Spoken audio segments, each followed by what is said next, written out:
우리가 계속 사도행전을 살펴보고 있는데 바울은 그의 생애에서 전도 여행을 3번이나 했습니다. 어떤 사람은 로마까지 가는 그런 여정을 포함해서 4번 그렇게 전도 여행을 했다고 하시는 분들도 있습니다. 오늘 19장은 제3차 전도 여행 때의 모습입니다. 2차 전도 여행을 마치고 예루살렘으로 가서 보고를 한 후 안디옥 교회에서 지내다가 다시 3차 전도 여행을 떠나게 되었습니다. 그리고 에베소에 도착을 하였습니다. 에베소는 얼마 전에 2차 전도 여행 때에 마지막으로 들렸던 곳으로 브리스길라와 아굴라 부부가 남아서 계속 전도하고 있었던 곳입니다. 그래서 그는 다시 그곳에 들려서 복음을 증거하게 되는데 당시 소아시아 지방에서 에베소가 가장 큰 도시였기 때문에 그는 제3차 여행 때 그것을 다시 들리게 되었던 것입니다. 그런데 오늘 성경 말씀 1절과 2절을 보면 이렇게 기록되어 있습니다. 아볼로가 고린도에 있을 때에 라는 표현이 나오는데, 원래 아볼로가 에베소에 왔다가 예수님에 대해서, 성령에 대해서 좀 모르는 부분이 있어서 브리스길라 부부에게 그 성령에 대해서 잘 배운 다음에 다시 고린도로 갔고 하는 이야기입니다. 바울은 다시 위쪽 지방에서 지금 에베소에 왔다. 그러니까 에베소에 있던 아볼로는 고린도로 갔고 에베소에 다시 바울이 왔다라고 하는 그런 이야기입니다. 근데 거기에 몇몇 제자들이 있는데 바울이 한 가지 질문을 합니다. 2절, 너희가 믿을 때에 성령을 받았느냐? 그랬더니 그곳에서 예수를 믿는 사람인데, 교회를 다니는 사람이었는데 우리는 성령이 있음을 알지 못합니다 라고 이야기를 하는 겁니다. 그래서 내가 심각한 이야기죠. 예수님을 모르는 사람이 아니라 예수님을 아는 사람인데, 예수를 믿는다는 사람인데 성령이 있음을 알지 못한다, 그렇게 이야기를 하고 있기 때문입니다.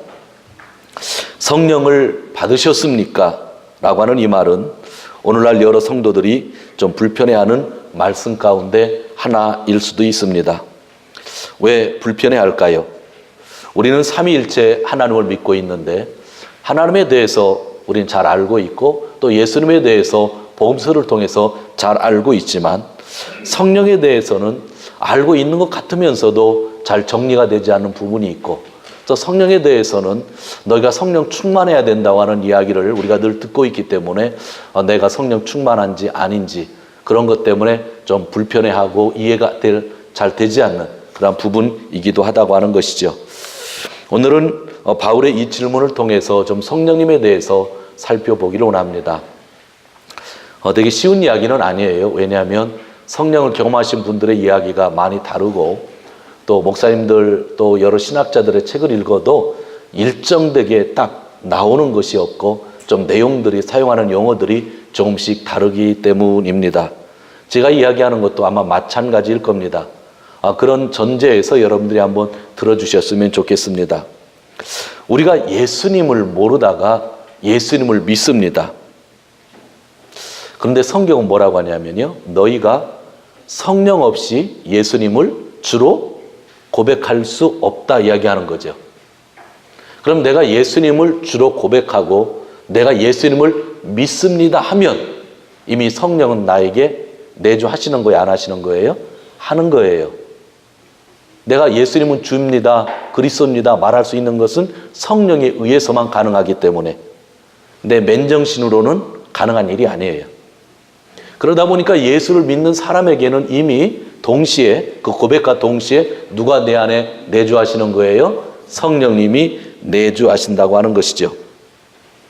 그리고 그런 고백과 함께 또한 죄를 고백하고 회개하며 누구의 이름으로 세례를 받죠? 예수님의 이름으로 세례를 받는 겁니다. 이때 성경은 예수님의 이름으로 세례를 받을 때 성령님도 함께 영접해야 된다고 이야기합니다. 오늘 이 성경에서 성령을 받았느냐라고 하는 것은 너희가 성령 세례를 받았느냐, 성령을 영접하여 성령 세례를 받았느냐라고 하는 질문입니다. 그러니까 내 안에 성령이 내주하느냐 하는 질문이 아니라 너는 예수 그리스도를 믿어서 성령을 영접하여서 성령 세례를 받았느냐라고 하는 그러한 이야기를 하는 겁니다. 그래서 우리는 신앙생활을 하면서 성령 세례를 받아야 되죠. 그런데 성령 세례를 받고 나면 우리는 어떤 상태에 있어야 된다고 성경 얘기해요? 성령 충만해야 된다고 얘기하는 거예요. 단어가 몇 개 나왔죠. 똑같은 성령님에 대한 이야기인데 내주에 대한 이야기가 나오고 영접에 대한 이야기가 나오고 성령의 세례에 대한 이야기가 나오고 성령 충만에 대한 이야기가 나오니까 이것들이 정리가 되지 않는다고 하는 겁니다. 근데 성령 세례라고 하는 것은 동시에 우리가 성령 충만을 받는 그러한 의미를 이야기하기도 합니다. 그런데 성령께서는 우리가 성령을 받으면 우리에게 또 뭐를 주신다고 쓰여져 있어요? 성령의 은사들을 받는다. 그래서 성령 세례를 받고 우리가 성령 충만한 삶을 살 때 하나님은 하나님의 몸된 교회를 위하여 은사들을 주시죠. 어느 사람에게는 사랑의 은사를 주시고 어느 사람에게는 가르침의 은사를 주시고 어느 사람에게는 방언의 은사를 주시고 어느 사람에게는 치유의 은사를 주시고 어느 사람에게는 더욱더 강한 믿음의 은사를 주시기도 한다는 거죠. 그래서 성령 세례를 받은 사람은 성령 충만한 삶을 살면서 이 은사를 가지고 복음 전파에 열심히 일을 하게 되죠. 그러면 성령 충만한 삶을 사는 사람들에게는 뭐가 나타날까요? 그것이 성령의 열매라는 거죠. 무슨 뜻인지 아시겠죠? 제가 지금 잠시 동안 이야기했는데 복잡하시죠? 정리하기가 힘드시죠? 그래서 늘 우리가 성령 충만이 뭐며 성령 세례가 뭐며 성령의 은사, 성령의 또 열매, 또 성령의 내주, 성령의 영접 막 그런 것들이 되게 복잡해진다고 하는 겁니다. 다시 한번 정리합니다. 우리가 예수 그리스도를 믿으면 동시적으로 우리 안에 누가 내주하신다고요? 성령이. 그러나 내주하심으로 우리가 만족할 수는 없어요. 예수 그리스도의 이름으로 세례를 받아서 또 우리는 무슨 세례를 받아야 돼요? 성령 세례를 받아야 돼요. 그때 하나님 우리에게 은사도 주시지만 성령 세례를 받은 우리는 성령 충만한 삶을 살아야 돼요. 성령 충만한 삶을 살고 있는지 안 살고 있는지 뭐를 보서 알 수 있어요? 그 사람에게 있는 열매를 보아 알 수 있는 거란 말이죠. 이런 부분들이 잘 정리되지 않고 어느 교회에서 말씀을 들으면 성령 받으세요 하고 어느 교회 가면 성령 세례 받으세요 하고 또 어느 교회 가면 성령 충만 받으세요 하고 성령의 은사를 받으세요 하고 여러분 성령의 열매가 있습니까? 이야기하다 보니까 이게 자꾸 헷갈려진다고 하는 그런 이야기를 하는 겁니다. 오늘 여러분들이 말씀을 듣고 집에 가셔서 다시 한번 이 말씀을 좀 더 녹음해 놨으니까 한번 들으시면 괜찮겠다는 생각을 합니다. 또 한 가지 이런 말 들어보신 적 있죠? 성령의 기름 부음 받으세요 라는 말 들어보셨죠? 그럼 성령 세례는 뭐고 성령 충만은 뭐고 또 성령 기름 부음은 뭐냐 그러죠. 성령 기름 부음은 우리가 그러잖아요. 목사가 될 때의 안수를 받잖아요. 옛날 제사장들이 기름 부음을 받잖아요. 왕들이 기름 부음을 받잖아요. 뭔가 특별한 직분, 일을 하기 위하여 또 장로님들이 안수를 받고 안수 집사님들 안수를 받잖아요. 그 직분에 대한 기름 부으심인데 당신이 그 직분을 잘 감당하기 위하여 누구의 기름을 받아야 된다는 거예요? 성령의 기름 부으심이 있어야 된다고 할 때에 특별하게 쓰는 그런 용어라고 생각하시면 돼요. 일반적으로 오늘도 성령의 기름 부음 받았습니까? 내일도 성령의 기름 부음 받았습니까? 라는 상태는 하지 않죠. 그러나 당신 오늘 성령 충만하십니까? 혹은 내일도 가셔서 오늘도 성령 충만하십니까? 그 질문은 가능한 거겠죠. 그렇지만 우리가 정리는 안 될지 모르지만 우리의 삶 속에서 진짜 중요한 건 뭐예요? 성령이라는 것. 제가 지난번에도 말씀드렸지만 우리의 최고의 기도의 제목 중에 하나는 뭐라고요? 성령을 구하는 거라고 그랬어요. 성령 충만하지 아니하고는 이 육체를 가지고 이 세상에서 살 수 없기 때문입니다. 그래서 오늘 사도 바울은 에베소에 갔더니 예수를 믿는다는 사람인데 교회 안에 있는 사람인데 분명히 제자인데 성령을 모르더라는 거예요. 그래서 성령을 받아라 이야기를 한 다음에 예수의 이름으로 세례를 받아야 된다고 알려주면서 세례를 베풀고 그들에게 안수할 때에 성령이 그들에게 임했다. 그럼 제가 지금까지 설명한 것 단어를 가지면 성령 세례를 받았다 하는 그러한 이야기를 하고 있는 것입니다. 예수님을 믿으면 성령께서 내주하신다 이야기했습니다. 제가 여러분들에게 오늘 성령이 내주하십니까? 라고 질문을 한다면 저는 바보 목사입니다. 성령께서 내주하시기 때문에 여러분들이 이 자리에 있는 겁니다. 맞잖아요. 그죠?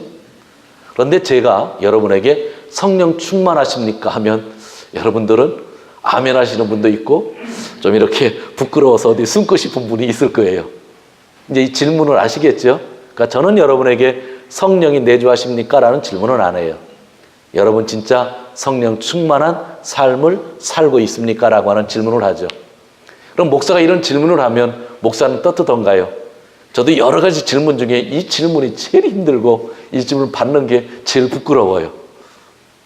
성령이 그렇게 강조되고 있는데도 불구하고 성령 충만한 삶을 온전히 살고 있지 않기 때문이라고 하는 그러한 이야기입니다.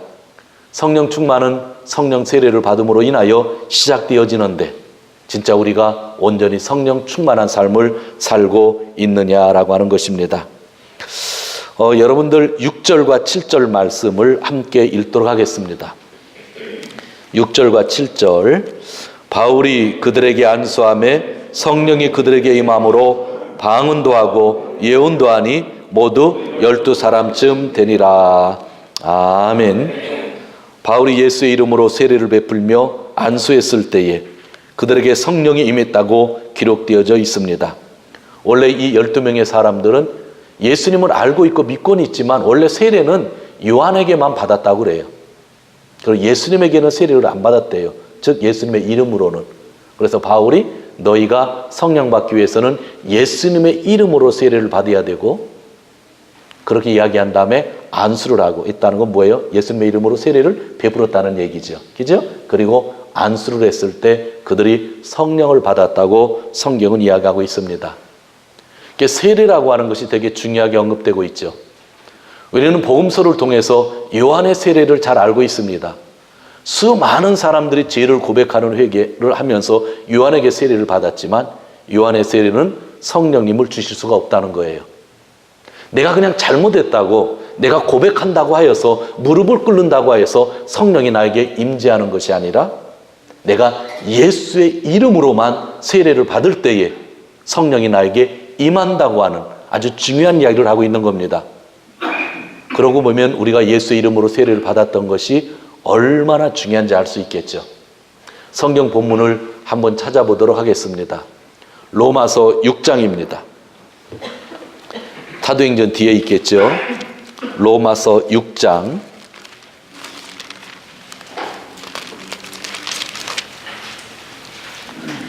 3절과 4절인데 로마서 6장 3절과 4절 자 같이 있습니다. 무릇 그리스도 예수에 합하여 세례를 받은 우리는 그의 죽으심과 합하여 세례를 받은 줄을 알지 못하느뇨. 그러므로 우리가 그의 죽으심과 합하여 세례를 받음으로 그와 함께 장사되었나니 이는 아버지의 영광으로 말미암아 그리스도를 죽은 자 가운데서 살리신 것과 같이 우리도 또한 새 생명 가운데서 행하게 하려 함이니라. 아멘. 우리가 예수님의 이름으로 세례를 받을 때에 우리는 예수님과 함께 어디에 달린다고요? 십자가에 달린다는 겁니다. 요한의 세례를 받을 때는요, 우리가 십자가에 달리지 않아요. 누구의 이름으로 세례를 받아야 된다고요? 예수님의 이름으로. 그러니까 나는 예수님을 믿습니다 하고 아직 세례를 받지 않으면 안 된다는 거예요. 예수님을 믿으면 반드시 뭐를 받아야 돼요? 예수님의 이름으로 세례를 받는 거예요. 그럼 예수님의 이름으로 세례를 받을 때 우리는 예수님의 십자가에 동참해서 같이 죽고 예수님의 부활과 함께 새 생명을 얻는다라고 그렇게 이야기하고 있는 것입니다. 그래서 오늘 그 제자들은 예수님의 이름으로 세례를 받고 지금 하나님이 주시는 성령을 받게 되었다고 성경은 이야기하고 있는 겁니다. 성경을 보면 뭐 예언도 하고 방언도 했다는데 이것은 특별한 경험을 이야기합니다. 그런데 여러분들이 예수님의 이름으로 세례를 받을 때에 진짜 이런 특별한 경험을 하신 분도 있지만 특별한 경험을 하시 못하신 분들도 있을 겁니다. 그거는 신경 쓰실 필요가 없습니다. 왜냐하면 특별한 경험이 올 수도 있고 특별한 경험이 안 올 수도 있는데 꼭 성경을 해석하시는 분들이 여기에 있는 특별한 경험을 보고 성령 세례를 받을 때는 반드시 특별한 경험이 있어야 된다고 이야기하시는 분이 있는데 그렇지는 않습니다. 특별한 경험은 너무나 좋은 거지만 성령 세례는 그러한 경험과 함께 올 수도 있고 그러한 경험이 안 올 수도 있다고 하는 것이 성경에서 이야기하는 그러한 말씀이기도 합니다. 아무쪼록 오늘 이러한 질문이 우리에게 얼마나 중요한지를 깨달아야 되면 오늘 우리가 성경을 읽고 있어서 오늘 우리는 한 가지 주제에 마음을 담아야 되죠. 나는 진짜 성령 충만한가? 라고 하는 겁니다. 교회를 하면서요, 성령의 인도함을 받지 않고 교회를 하면은요, 정말 힘들어집니다. 정말 힘들어집니다. 내 생각을 앞서서 이러다 보면은요, 어느 땐 잘 나가는 것 같은데 반드시 낭떠러지에 떨어지게 됩니다. 근데 성령의 인도하심을 받으면 우리는 성령과 함께 동행하기 때문에 아까 찬양했던 것처럼 어디나 하늘나라라고 고백할 수가 있겠죠. 오늘날 현대교회에서 가장 부족한 것이 뭐냐면 성령을 구하는 것, 성령 충만하지 않는 것, 그러한 것들이 우리에게 부족한 것은 아닌가라고 하는 생각을 하게 되는 것입니다. 내주와 성령을 영접해서 세례받고 충만하다는 것과 다르다는 것을 제가 한번 설명을 해드리겠습니다. 한번 잘 들어보세요. 시부모님과 함께 떨어져 살았습니다. 일본에 왔으니까 어쩔 수 없잖아요. 시어머니와 많은 갈등도 있었습니다. 그런데 시어머니가 죽고 시아버지가 혼자 한국에 남으셨습니다. 남편의 눈치를 보다가 시아버지를 일본에 모시기로 결정을 했습니다. 시아버지는 아침에 일찍 일어나시니까 아침에 일찍 시아버지를 위해서 아침밥을 차려놓습니다. 시아버지는 혼자 드십니다. 나머지 가족은 나중에 빵과 우유를 먹습니다. 시아버지에게 점심을 나가서 사 드시라고 돈을 드립니다. 저녁은 남편이 늦게 돌아온다는 이유로 아이들과 함께 저녁을 드시게 합니다. 그런데 시아버지가 집을 나가시든지 들어오시든지 어디에 가는지 왜 늦게 오셨는지 물어보지를 않습니다. 시아버지에게 늘 무관심합니다. 이 상태가 무슨 상태인지 아세요? 시아버지가 집안에 있지만 아직 가정의 일원이 된 것은 아니라는 것입니다. 어느 날 며느리가 예수님을 만났습니다. 진심으로 만났습니다. 그리고 성령을 체험했습니다. 그리고 하나님 앞에 회개하고 시아버지에게도 회개를 했습니다. 그리고 온 가족이 진심으로 시아버지를 사랑하고 영접했습니다. 그리고 아침밥도 같이 먹고 나가시면 어디 가시냐고 물어보고 들어오시면 재미있었냐고 물어보고 저녁밥도 같이 먹고 또한 주일날은 같이 예배당을 갑니다. 무슨 뜻인지 아시겠죠? 시아버지가 집에 있다고 하는 것과 시아버지를 영접한다고 하는 것은 전혀 다른 의미라는 거예요. 성령께서는 우리 안에 내주하고 계셔요. 내주하신 성령님을 과연 우리가 영접했냐는 거예요. 영접해야 성령 충만한 삶을 사는 겁니다. 그래서 성경은 끊임없이 성령 받아라, 성령 충만해라 이야기를 하고 있는 것입니다. 여러분이 당하는 고통 중에 진짜 자존심이 상하는 게 뭐예요? 무시당하는 거 아니에요? 그 참지 못하잖아요. 되게 힘들어요. 제가 지난주에는 신방을 하는데 모르는 길을 좀 갔다가 경찰이 좀 오라고 그래서 갔어요. 그런데 아는 길은 제가 절대로 실수 안 하는데 모르는 길이 있는데 나비를 보고 가니까 나비가 좌회전 오라고 해서 나비 말을 듣고 갔더니 경찰이 오라는 거예요. 그래서 참 화가 나잖아요. 그런데 보통 때 같으면 좀 봐주지 이것 갖고 잡느냐고 말할 텐데 뒤에 성도님들이 타셔가지고 제가 말은 못하고 그냥 예 했어요. 그랬더니 면허증을 달라고 했더니 한국 사람이니까 이름이 틀리잖아요. 또 면허증을 보더니 또 차 번호를 보더니 연락하더니 조사를 하는데 딱지만 띄던지 그냥 간단하게 되게 좀 화가 났어요. 그런데도 어떻게 해요? 저 혼자 있으면 좀 화 좀 날 텐데 좀 뛰더라도 좀 하고 싶은 말 하고 뛸 텐데 크게 위반한 것도 나비 때문에 걸린 건데 또 모르는 장소고 분명한 건 제가 변명은 못 하겠어요. 경찰관 얘기가 또 맞으니까. 그러면서 속으로 느낀 거는 이 친구가 이 외국인이니까 좀 더 심하게 더 조사하는구나 하는 생각을 하고 나중에는 사인을 했는데 저보고 또 지문을 찍으래요. 그래서 나는 지금까지 지문 찍어본 적 없다. 난 지문을 안 찍는다. 지문은 일본 사회에서 차별의 상징이기 때문에 안 찍는다 그랬더니 도장을 찍으래요. 근데 도장을 어떻게 차에다 갖고 다니냐 그랬죠. 그랬더니 이번에는 나 그냥 간다 그랬더니 그럼 절대로 안 된대. 근데 저 혼자 있었으면 사인 않고 그냥 왔을 텐데 또 성도님들 계시잖아요. 그랬더니 그 경찰관이 알려주던 그런 형식으로 콩만 하래요. 콩만. 그래서 그냥 콩만 했어요. 근데 제가 화는 나지는 않았어요. 제가 잘못한 거니까. 그렇잖아요. 잘못하는 걸 잡았겠어요. 그랬지만 마음에 내가 일본 사람이었다고 하면 좀 이렇게 길게 있었을까 했어요. 화는 안 냈지만 조금 무시당한 거 아닌가라는 생각이 들었죠. 여러분 삶 속에서 진짜 힘든 게 뭐예요? 무시당하는 거잖아요. 여러분 부부싸움들 왜 해요? 아내에게 무시당한 것 같고 남편에게 무시당한 것 같을 때 제일 화가 나잖아요. 그런 거잖아요. 교회도 여러분들 왜 담임 목사에게 막 화나는 것 같아요? 담임 목사가 나를 무시하는 것 같다 하면 되게 화가 나는 거잖아요. 우리가 삶을 살면서 무시당한다고 하면 참 참지를 못하잖아요. 어느 누구도 무시당했다고 하는 걸 느꼈는데 평범한 마음을 가지고 있는 사람은 없을 거예요. 그런데요, 여러분이 예수를 믿으니까 성령께서 그 고백하게 하시니까 성령께서 여러분들 안에 지금 내주하고 계신데 여러분이 공간을 만들어 주셔서 성령께서 들어오셨는데 한 번도 성령님에게 안 물어보는 거예요. 나 오늘 이 일을 해야 되는데 성령님 어떻게 해야 됩니까? 물어보지도 않고 아침에 일어나도 오하요 고자이마스 하고 성령에게 인사도 하지 않고 내가 이 밥을 먹는데 감사하고 기도도 하지 않고 내가 저 사람을 만나는데 오늘 성령님 어떻게 해야 됩니까? 물어보지도 않고 그럼 여러분 성령님이 무시당하면 얼마나 마음이 아프셨겠어요.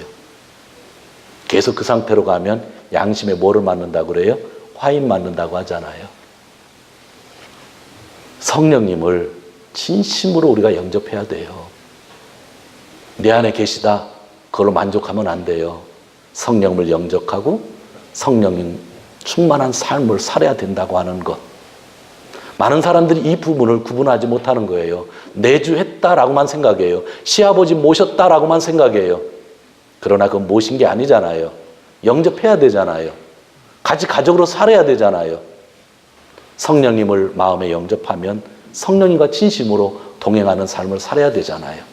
그래서 너희가 성령을 받았느냐라고 하는 질문이 있는 거고 그 질문이 오늘 우리에게 전달되어지고 있는 그러한 말씀들입니다. 사랑하는 성도 여러분, 예수님께서 십자가에 달려 죽으시고 부활하셨고 또 승천하신 다음에 제자들이 그 승천하시는 산에서 예수님을 바라보실 때에 예수님이 하신 말씀이 있습니다. 너희는 아버지가 약속하신 뭐를 기다리라고 그랬어요? 성령을 기다리라고 한 거예요. 거기 있었던 사람들은 모두 다 예수님을 믿는 제자들이었어요. 그리고 거기 있었던 사람들은 또 어느 때는 예수님께서 안수해 주심으로 인하여 성령의 능력을 가지고 세상에 나아가서 복음을 증거하기도 했던 사람들이에요. 그런데 그들에게 다시 예수님 말씀하시는 거예요. 너희가 성령 세례를 받을 때까지 성령 충만함을 입을 때까지 예루살렘에 머물면서 기도하라고 하셨던 거예요. 바로 그것이 오늘 우리에게 주신 말씀. 우리는 성령을 알고 있고 성령 때문에 삶을 살고 있는데 진짜 우리가 성령 충만한 삶을 살고 있는지, 그것은 구호가 아니라 우리가 기다려야 되고 구해야 되고 진짜 다른 어떤 것보다 우리가 충만하려고 하는 그러한 신앙적인 그러한 노력이라고 하면 좀 이상하고 우리 인간의 행위니까 그러한 기도가 필요하다고 오늘 성경은 그렇게 말씀하고 있는 것입니다. 바울이요 성령 충만했잖아요. 오늘 말씀을 정리하면 참 재미있는 말씀이 나와요. 지금 바울이 제3차 전도 여행 중에 에베소에 갔죠. 에베소에 갔더니 뭔가 알긴 하는데 누구를 몰랐다고요? 성령님을. 성령님은 예수 그리스도를 믿고 세례를 받을 때에 너에게 주어지는 것이니, 그러면서 세례를 주고 안수를 했죠. 성령을 받았죠. 그리고 난 다음에 그 교회에서 2년 이상 가르쳤어요. 두란노 서원에서. 그리고 다시 예루살렘으로 돌아오게 되죠. 그랬다가 그는 거기서 잡히죠. 잡혔다가 바울이 어디를 가는지 아세요? 맨 마지막 여정이 성경에 보면 사도행전 28장에 로마에 있죠. 로마의 감옥에 갇히게 되는데 역사적으로 AD 61년에서 63년경이라고 합니다. 그러니까 에베소 전도가 끝난 다음에 몇 년 후에 로마로 간 거예요. 그런데 그 로마의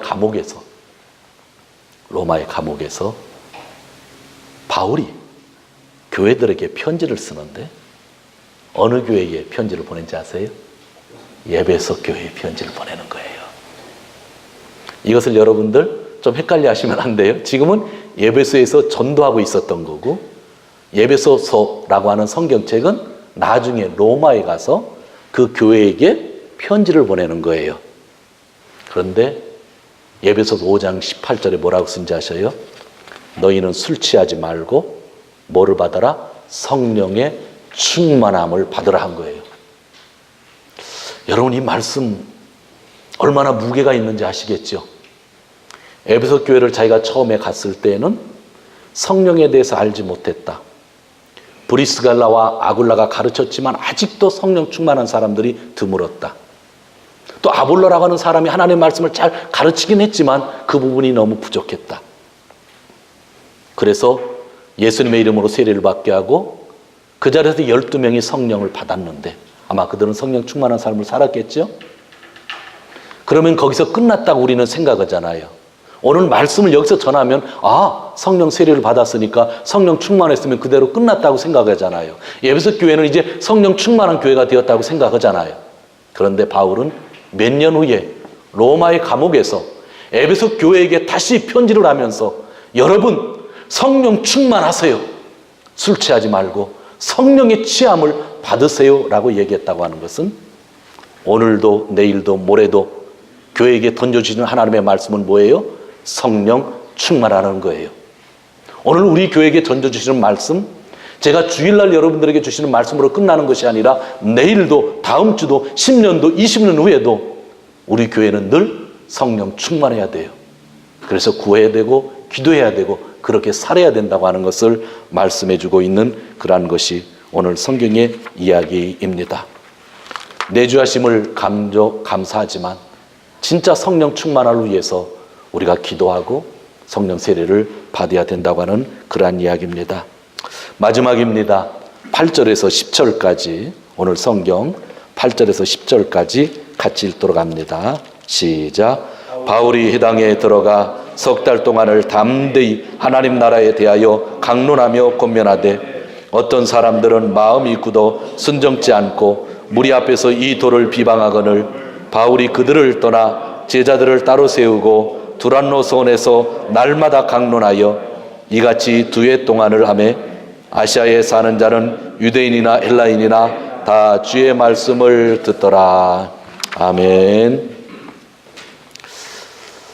조금 전에 제가 에베소 5장 18절을 통해서 술에 취하지 말고 성령 충만하라, 성령에 취하라는 말씀, 그건 아주 진짜 기가 막힌 그 말씀이에요. 왜 성령 충만한 것과 술 취하는 것과 같은 구절에 넣었을까? 여러분들 이상하게 생각하죠? 성령 취한다는 게 술 취한다는 것과 같다는 얘기예요. 저희 교회에서 술을 어떤 분이 제일 잘 드셔요? 어떤 분이 제일 많이 드셨어요, 그동안? 나 지금은 끊었는데 옛날엔 진짜 많이 먹었다는 분 한번 손 한번 들어보세요. 괜찮으니까. 어떠셔요? 그 술을 한 잔 드시면 어떻게 돼요? 좀 띵한가요? 2잔, 3잔 들으면 열이 올라요? 그러다가 막 1~2병 마시면 내가 술을 먹는 게 아니라 술이 나를 먹는다고죠. 술이 술을 먹는다고죠. 성령 충만이 그거라는 거예요. 성령의 충만함을 받으면 내 힘으로 살아요? 성령의 힘으로 살아요? 성령의 힘으로 사는 거예요. 근데 술 많이 먹으면 내 의지 상관없잖아요. 술 힘으로 술주정하는 것처럼 성령이 충만하면 나는 다 없어지고 그냥 성령에 덮여가지고 성령에 취해서 살게 된다고 하는 이야기를 하려고 술 취하지 말라, 성령 충만하라고 했던 그런 이야기들. 지금 우리는 내 자신이 많이 나타나는데 내가 사실 취해야 돼요. 뭐로 취해야 돼요? 성령으로 취해서 성령이 일할 수 있게 해야 되는 그런 이야기죠. 그런데 한 가지 조심해야 될 것은 수많은 교회 중에 성령을 강조하는 교회들이 있어요. 전 세계적으로 성령을 강조하는 교회가 부흥하기도 해요. 그런데 조심해야 될 것은 성령을 강조하다가 특별한 경험만을 강조하면서 말씀을 등한시하는 교회가 너무 많아서 성령을 강조하는 교회가 이상하게 미신들과 상관없는 행동을 할 때가 너무나 많이 있다고 하는 거예요. 오늘 예배소서는 그것을 우리에게 경고해 주고 있죠. 성령에 대해서 잘 알지 못하는 사람들이 있어서 그들에게 성령 세례를 받게 하였던 사도 바울이 성령 세례를 받은 사람들을 데리고 거기서 성경 공부를 하는데 2년 이상을 성경 공부했다는 거예요. 무슨 뜻인지 아시겠죠? 성령 충만하다고 하는 사람은 성령을 받고 나면 반드시 하나님의 말씀 안에서 다듬어져야 된다고 하는 거예요. 하나님 말씀 안에서 다듬어지지 않으면요 정말 이상해요. 무당이랑 성령 받은 사람이랑 구분이 안 될 때가 너무나 많이 있어요. 하나님 말씀이 기준이 아니 되면 성령 충만하다고 하는 것은 유지할 수가 없는 거예요. 얼마나 예배석 교회에서 성령을 강조했는지 알잖아요. 근데 예배석 교회에서 2년 이상을 두란노라고 하는 소원에서 그들을 붙잡고 하나님 말씀을 가르치고 배우게 했다고 하는 그 말씀. 성령 충만한 자는 말씀을 사랑합니다. 성령 충만한 사람은 자기 감정으로 살지 않습니다. 말씀을 기준으로 삼고 말씀을 전하면서 산다고 하는 그러한 이야기들입니다. 오늘 말씀을 정리합니다. 사랑하는 성도 여러분, 성령을 받고 성령 충만하시기를 주님의 이름으로 축원드립니다. 그리고 말씀을 더 배워 성령의 능력으로 나머지 인생 주를 위해 사시는 귀한 성도님들 되시기를 주님의 이름으로 축원합니다. 기도합니다.